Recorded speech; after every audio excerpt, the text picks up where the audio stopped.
दोस्तों नमस्कार, मैं हूं Arnav SSC at Indian railways और स्वागत है आपका रेलवे टॉकीज़ में। तो दोस्तों रेलवे एग्ज़ाम से रिलेटेड एक बहुत बड़ी अपडेट निकल के आ रही है। यहाँ पे रेलवे ने सारे ही एग्ज़ाम्स में जो आपके नॉर्मलाइज्ड स्कोर होते थे, जो कैलकुलेशन होता था ड्यू टू वेरियस शिफ्ट्स, क्योंकि एग्ज़ाम एक शिफ्ट में नहीं होते हैं, अमूमन बहुत सारे कैंडिडेट अपेयर होते हैं तो एक से ज़्यादा शिफ्ट में होते हैं, तो वहाँ तो नॉर्मलाइजेशन करना ही पड़ता है। मगर दोस्तों ये अब चेंज हो चुका है। यहाँ पे आप देख सकते हो 9/2/2026 का ये लेटर है, 9 तारीख का ये लेटर है दोस्तों। और यहाँ पे रेलवे ने नया नॉर्मलाइजेशन का जो रूल्स एंड रेगुलेशन है उसको नोटिफाई कर दिया है। तो आप एक चीज़ आप समझ लीजिए कि जैसे कि मैं शॉर्ट में पहले आपको बता दूं, जैसे कैट में अगर किसी ने कैट का एग्ज़ाम कभी दिया है या जानते हैं तो आप जानते होंगे परसेंटाइल का यूज होता है। वैसे ही गेट का एग्ज़ाम में भी परसेंटाइल का यूज होता है। तो अब यहाँ भी रेलवे जो है स्टेट ऑफ द आर्ट जो न्यू सिस्टम है परसेंटाइल स्कोर्स को ही आगे लेके चलने वाली है। तो सबसे बड़ी बात है दोस्तों कि परसेंटाइल स्कोर से नॉर्मलाइजेशन ऑफ मार्क्स पे क्या फ़र्क पड़ेगा, आपके जो मेरिट लिस्ट बनते हैं फाइनल मेरिट लिस्ट उस पर क्या फ़र्क आएगा। उसके बाद सबसे बड़ी बात जो है कि बेस शिफ्ट अगर आपको पता हो तो एक से ज़्यादा शिफ्ट में जब एग्ज़ाम होता है तो एक बेस शिफ्ट बनाया जाता है, जिसको मतलब आधार मान के सारे ही नॉर्मलाइजेशन या परसेंटाइल कैलकुलेशन किए जाते हैं। तो यहाँ पे ये सब चीज़ों पे क्या फ़र्क पड़ेगा, आपके नंबर पे, आपके परफॉर्मेंस पे क्या असर पड़ सकता है, इस पर हम लोग डिटेल में चर्चा करेंगे।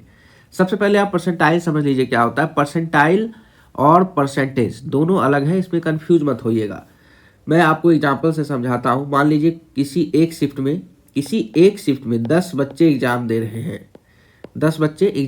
हैं, तो इसमें जो है दोस्तों मान लीजिए अगर ये थर्ड जो बच्चा है इसका स्कोर आया x। अब इसका परसेंटाइल निकालने के लिए हमको इसका परसेंटेज नहीं निकालना है, बल्कि ये देखना है कि इस बच्चे के जितना मार्क्स और इससे कम मार्क्स वाले कितने कैंडिडेट इस शिफ्ट में हैं। ठीक है, आप अगर फॉर्मूला भी देख सकते हो कि इस बच्चे का जितना मार्क है उतना मार्क या फिर उससे कम मार्क वाले कितने बच्चे पूरे शिफ्ट में हैं, उसको डिवाइड करेंगे टोटल जो नंबर ऑफ कैंडिडेट है उससे और इंटू 100 करेंगे। तो इससे आप क्या समझ रहे हो, इससे आपको ये समझ में आ रहा होगा परसेंटाइल और कुछ भी नहीं है, बस आपका रिलेटिव पोजीशन बताता है आपके पूरे शिफ्ट में।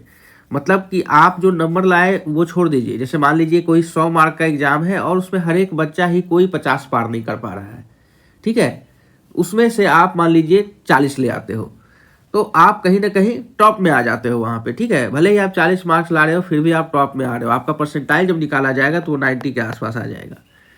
अगर परसेंटेज की बात करते तो वहाँ आपका परसेंटेज क्या होता, 40% होता, क्योंकि ये एब्सोल्यूट वैल्यू होती है और परसेंटाइल लीजिए रिलेटिव वैल्यू, अगर आपको समझ में आ गया होगा। ठीक है, तो अब ये रेलवे ने सीधा सीधा लिख दिया है कि भैया अब परसेंटाइल जो है वही आपका नॉर्मलाइज स्कोर होगा। The percentile score will be the new normalise score instead of raw marks. आप पहले एग्जाम दोगे, ठीक है, आपके रॉ मार्क्स के बेस पे आपके शिफ्ट का सारे बच्चे का परसेंटाइल निकाल दिया जाएगा।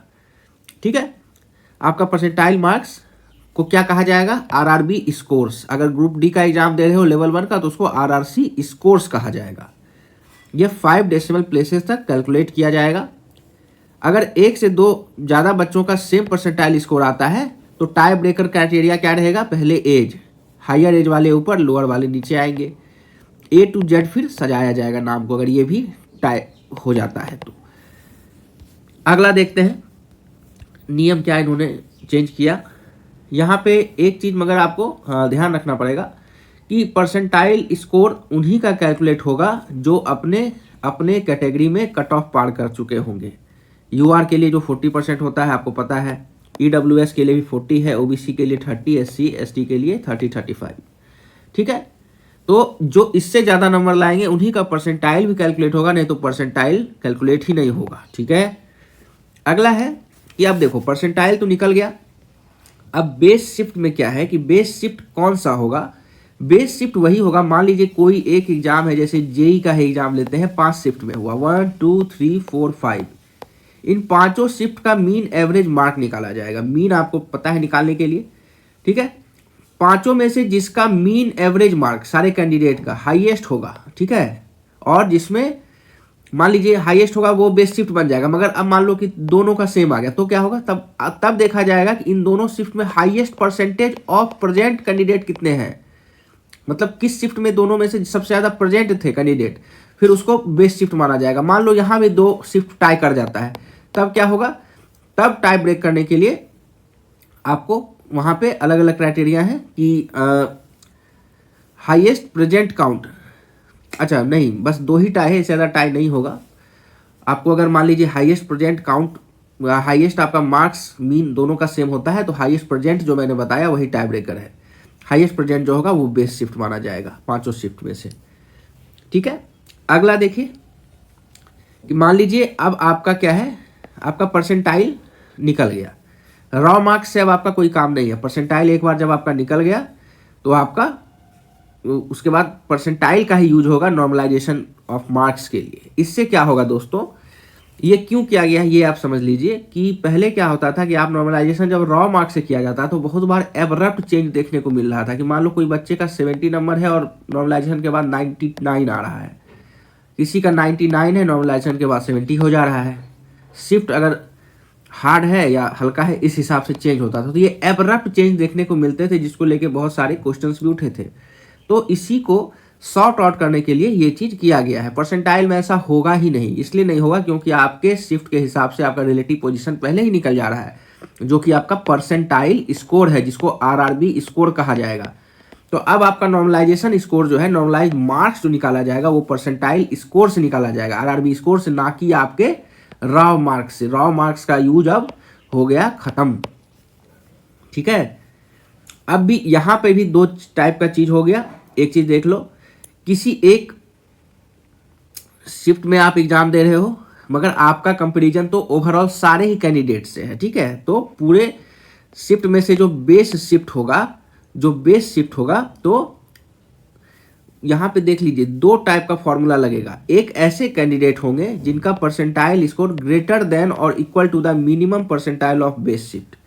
मान लो बेस शिफ्ट, थर्ड शिफ्ट को बेस शिफ्ट माना गया, इसमें मैक्सिमम परसेंटाइल कुछ भी हो, मिनिमम एक्स है परसेंटाइल।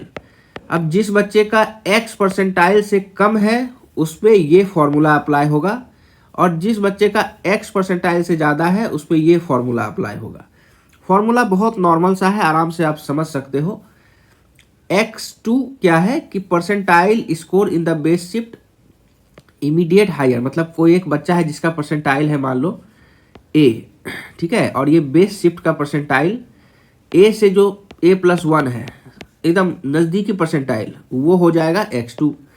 x1 मान लो a-1 की नज़दीकी परसेंटाइल बेस शिफ्ट का जो कि a से कम है, तो वो हो जाएगा x1। y2 क्या होगा, x2 परसेंटाइल जो है उसका करस्पॉन्डिंग मार्क्स। y2 क्या है, x2 परसेंटाइल जो है is the marks corresponding to x2 percentile, मतलब x2 परसेंटाइल पे कितना मार्क्स, एवरेज मार्क्स जो है वो कितना है, वो रहेगा y2। और y1 क्या है, y1 is the marks corresponding to x1 percentile, x1 percentile in the base shift. बस y2 minus y1 upon x2 minus x1 into x minus x1 plus y1, ठीक है। अच्छा दोस्तों, यहाँ पे x क्या है, ये परसेंटाइल स्कोर है उस कैंडिडेट का जिसका नॉर्मलाइजेशन स्कोर निकाला जा रहा है, ठीक है। तो सारे चीज आपको मिल गए। Normalised score of a candidate मतलब y2 minus y1 x2 minus x1 upon into उसका percentile score minus x1 plus y1। वैसे ही आपका लोअर के लिए फॉर्मूला बस उल्टा हो जा रहा है। अच्छा, अगर आप ये बात करोगे कि सर पुराना मेथड क्या था, तो पुराना भी मैं आपको एक बार दिखा देता हूँ। यहाँ पे आप देख सकते हो, ये था दोस्तों old method. Old method of normalisation क्या था, ये आप यहाँ पे देख लीजिए कि नॉर्मलाइजेशन मेथड एडॉप्टेड इन, जो कि अभी तक चलता आ रहा था, वो आपका स्टैंडर्ड डेविएशन मेथड यहाँ पे यूज होता था, SD। आप मैथमेटिक्स में जानते होंगे स्टैंडर्ड डेविएशन एंड मीन का यूज किया जाता था, ठीक है। यहाँ पे XN आपका नॉर्मलाइज स्कोर जैसे है, तो उसके लिए बेस सेशन सेम कैलकुलेशन थी, बेस सेशन कैलकुलेशन में चेंज नहीं हुआ है, ठीक है। वैसे ही बेस शिफ्ट आपका निकाल के बेस शिफ्ट का 2 टेबल बना के, जैसे कि मैं आपको यहाँ पे एग्जांपल से दिखा देता हूँ। ये देखिए, जैसे मान लीजिए कोई एक बंदा है, उसका हमको निकालना है। 9 सेशंस में एग्जाम हुए हैं, 9 सेशंस का ही मीन एवरेज मार्क्स यहाँ पे लिखा हुआ है और 9 सेशंस का ही स्टैंडर्ड डेविएशन मार्क्स लिखा हुआ है। अब कोई एक कैंडिडेट है, सेशन 8 में उसका एग्जाम है और रॉ मार्क्स आए 75, तो उसका नॉर्मलाइज मार्क्स कैसे निकलेगा? उसके लिए क्या है, S2/S1, मतलब S2 क्या हो जाएगा 18.32, मतलब हाईएस्ट कितना है स्टैंडर्ड डेविएशन, और S1 क्या हो जाएगा उसका अपना, उसका शिफ्ट का क्या है 12.68 अपॉन एक्स है उसका मार्क्स 75 माइनस एक्स एवरेज, मतलब उसके ये पूरा ही मतलब कि 21.31, मतलब उसके शिफ्ट का मीन रॉ मार्क्स, उसका जो शिफ्ट था उसका रॉ मार्क्स 21.31, ये जो आप देख रहे हो, प्लस वाई एवरेज क्या हो जाएगा, तो बेस शिफ्ट का रॉ एवरेज मार्क्स, ये जोड़ के जो आता है, जैसे 75 का नॉर्मलाइजेशन के बाद 115 आ जा रहा है, थोड़ा एब्रप्ट यहाँ पे हो रहा है चेंज, आप देख रहे हैं। यहाँ पे नॉर्मली स्टैंडर्ड डेविएशन का यूज होता था, जो कि अब न्यू वाला मेथड में परसेंटाइल से रिप्लेस हो रहा है। परसेंटाइल का यूज होगा एब्रप्ट चेंज को रोकने के लिए, तो कहीं ना कहीं एक अच्छा कदम है दोस्तों।